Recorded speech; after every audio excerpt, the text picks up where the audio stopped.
You are listening to the Free to Be Mindful podcast, which invites you along on a journey to learn of mindful living, grow in mental health, and inspire through personal growth.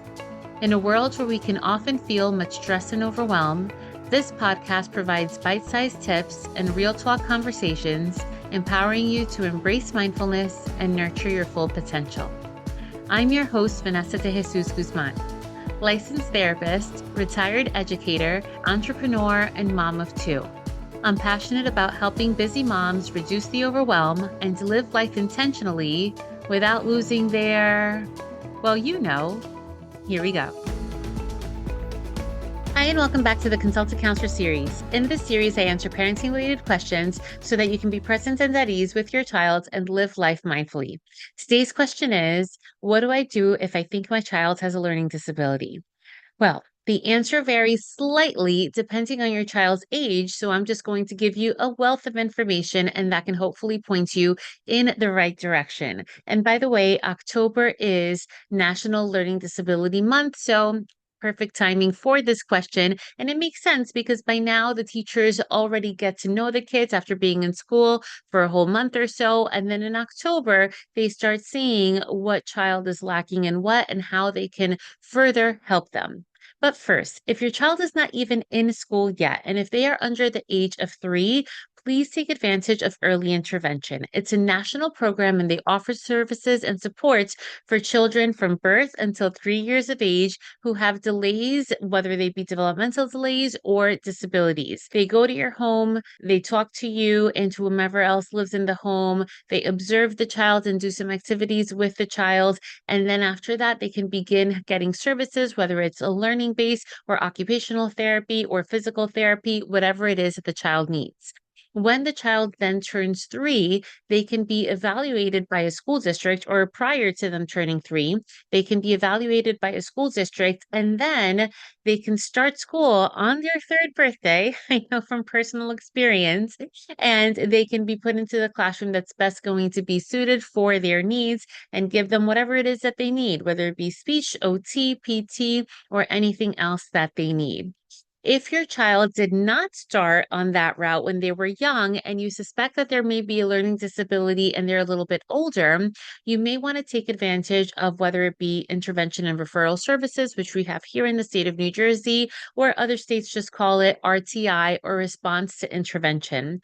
That is when teachers meet, you can sometimes be involved as well, and they just put interventions in place to help that student out.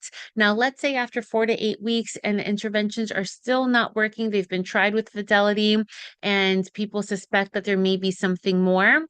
Teachers or the team, the RTI team, can say that they're going to test the child to see if they have a learning disability or meet to see if that's warranted. Or you can write a letter and say, I'd like my child to be evaluated by the child study team. The child study team is a group of professionals. Here in New Jersey, we have the LDTC, which is a learning disabled teacher consultant. We have the social worker and the school psychologist. So they first meet with you to see if testing is even warranted. In my experience working in a school, there are some times where parents request for an evaluation and there's just not enough proof for an evaluation to go through, or sometimes parents do request and it goes through, or the school can put the evaluation through. So a referral is made, then an evaluation is done, and then at the end of this process, there is an eligibility meeting which states whether the child does indeed have a learning disability and if their school programming does need to change.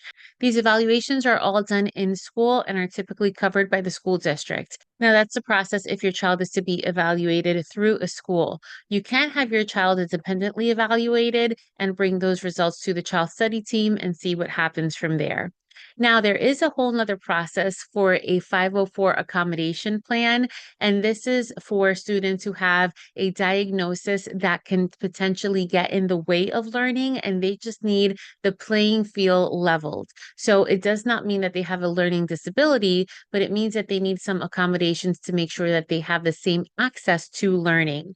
And diagnosable things under 504 can include attention deficit disorder, anxiety, depression, even if you have diabetes and you have to have some accommodations so that you can have access to learning in the same way that other kids can, that goes through a 504, which has a very different process, being that that has nothing to do with learning disabilities. Because with an IEP, which is an individualized education plan, it means that the way you're learning and what you're learning is changing, which is different from a 504, which just means the access to learning is different, not that what you're learning is different.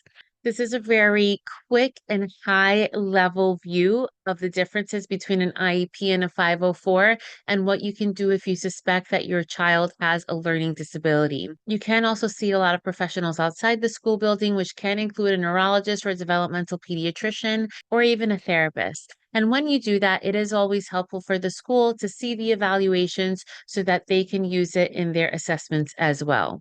So this was very quick and very fast, but I hope it helped just give you a little bit of an introduction to your question.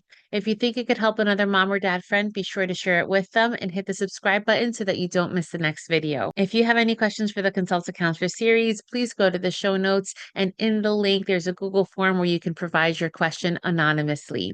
And remember, my friends, in a world where you are free to be anything that you want to be, you are always free to be mindful. Thanks so much, and catch you next time.